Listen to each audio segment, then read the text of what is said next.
So, me fine fettled friend, Yes, me matey. Tell me about the tales of the sea. Oh, if you only knew. Let me grab a cup of grog while I Can I explain just to you. hold you there a second, my man? I need to join in with your beard, good sir. Okay. Well, here's to you, me matey. Indeed, here's to you, sir. I hear. Here's to traveling the high seas like we did. The high seas, young man, to the high seas indeed. I hear that you have been. Cheers. I have just come back from a journey you would not believe. Yes, I can guarantee that it'll be full of some dubious parts. Go ahead. Well, we left port in the middle of a storm. No one else would go, and we said, "Be gone with them." And we traveled to sea, and the waves were 14 feet high. Okay, I'll stop you there. That's not true. Well, you're right. They were 4 feet high, and the ship was 14 feet high. Aye, that's more like it. The minor detail. So we were traveling the seas, and the seas were wet. The waves were very wet, and the wind was howling. Okay, and I just stop you there. That's not true. The waves were not wet. Well, you're right. The waves were actually quite dry, but it was a cold dryness. It was moist. They were moist. I'll say that. A moist dryness. Yes, I've heard about this. Yes, and the waves and the wind was horrendous. The wind was so strong it tore the mainsail in 3 parts. Oh my goodness, that doesn't sound true though. Well, you're right, because the mainsails are strong. Your cousin Mitchell made them for me, and they are very strong. They would never tear. They'd never tear. But I thought they were gonna tear. And the storm was so rough, the wheel was spinning around, and the guy on the helmsman was sitting there, whoa, and he was flying, and his hat flew off, just like it did to me. His hat came right off his head, unbelievable, yeah. It flew off, he's like, whoa, and then his hat flew off. And there was the wind took the hat, it flew up in the air, twirled around 4 times, and landed on me parrot. Okay, that's not true. Well, you're right, but it landed in the sea, and we lost it. But it would have been nice if it had landed on me parrot. It would have been a good story. And I didn't bring me parrot with me because he's feeling under the weather. He's got a feather fungus, and it's been very. That's not true. You're right. I accidentally fed him to me cat. And I have a cat on board. No. Let me take over this story because I know exactly how it occurred. And let me tell the story. So the cat fell into the water. That's what happened. Straight into the water where your parrot did not have a fungus. He had cataracts. No, that's not true. That's not true. No, you're right. You're right. It wasn't cataracts. It had a leg missing. Oh, yes. So I fashioned a little leg. Wee little peg leg like this, right? I whittled it out of a toothpick. Oh, that's not true. No, you're right. We didn't have any wood or toothpick, so I fashioned it out of a carrot. Oh. Which is funny because it rhymes with parrot, so a parrot and a carrot. The only issue was poor Polly the parrot wanted to eat the carrot, which was no good whatsoever, so I had to varnish it.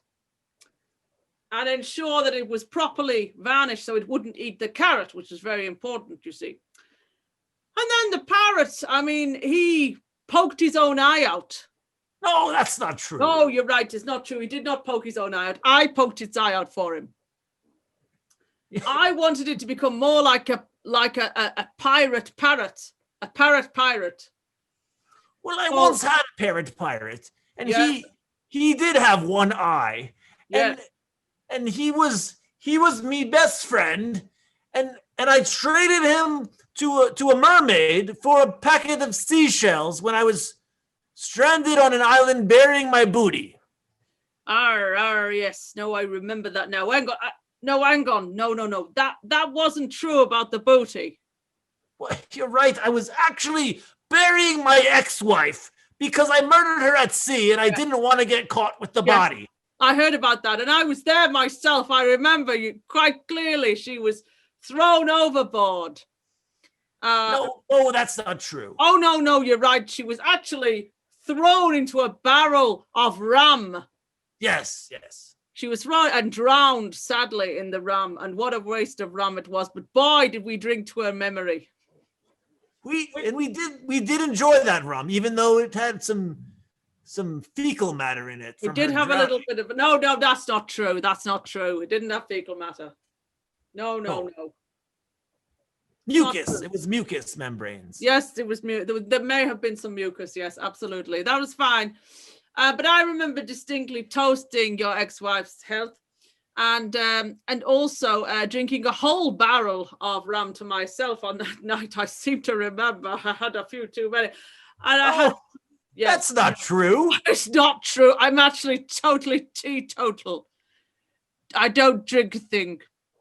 No, I know. I saw you making tea the other day, actually. Yes, I will only suck on a tea bag. That's the only thing I'll do. That's literally. That's it. Well, that's not true. Oh, no, you're right. I do make the tea. But I do enjoy sucking the tea bag as well, because that's a part of it, you know. But I do remember that when we did bury, I think her name was Melissa, was it not? Oh, yes. Melissa, but Melissa, pirate Melissa. I remember when we buried Maiden. It was Maiden Melissa. Yeah, Maiden Melissa. Yes, sorry. She was not an official pirate, and that was immediately what gave you issues with her in the first place. I also heard she was no maiden also, but that was just a rumor. So when we actually went to the island to bury Maiden Melissa, we found ourselves face to face with a very rare creature with 7 arms. Well, that's not true. No, you're right. It wasn't rare. It was a 7-armed creature that we see every day. Very frequent. It's a frequent. Well, it was an octopus, and we had cut off one of his arms. That's why he only had 7 hang left. on. That wasn't true. That's not true.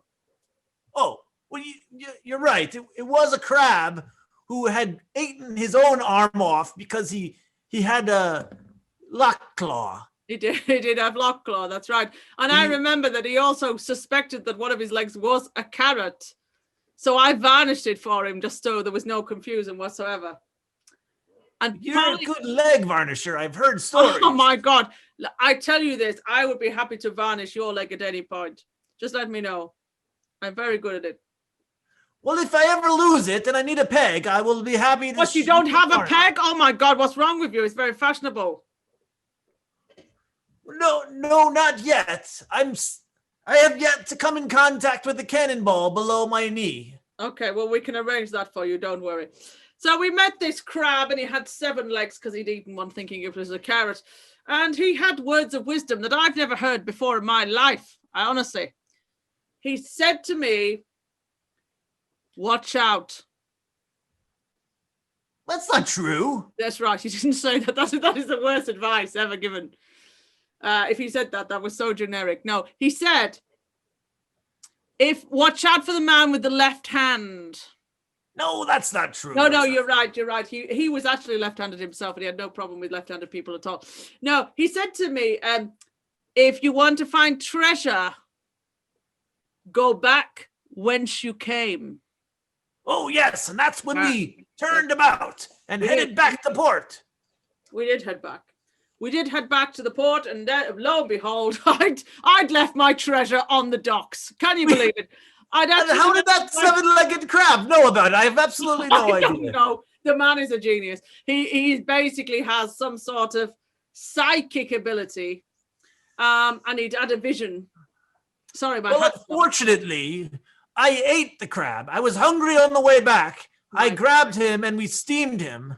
I did know about this, and I objected strongly at the time because it was the only seeing crab, as in, the ability to see different places and have different knowledge. That's in the sense of seer. Well, I'd ever met, and you boiled him, which I thought was very rude. With butter, but we dipped him in butter, and I thought we could acquire his seeing abilities by eating his flesh. And I actually did acquire the ability to see things that the crab could see. Because I know now that you should never eat a seeing crab. Yes, that's the thing we've learned. So yes, that was our journey on the high seas, and I tell you this, brother, it was an absolute joy to spend that time with you. I'd like to prepare a toast with the tea that I've made and the rum that you're drinking to Maiden Melissa and the seeing eye crab. May they long rest in peace. Rest in pieces. Rest in pieces, if you wish. Yes. And otherwise, just let me know whenever you lose a leg, and I will be happy to varnish your leg for you. Very happy. Okay, I will let you know. Thank you very much. Thank you very much. Cheers to you, sir. Cheers.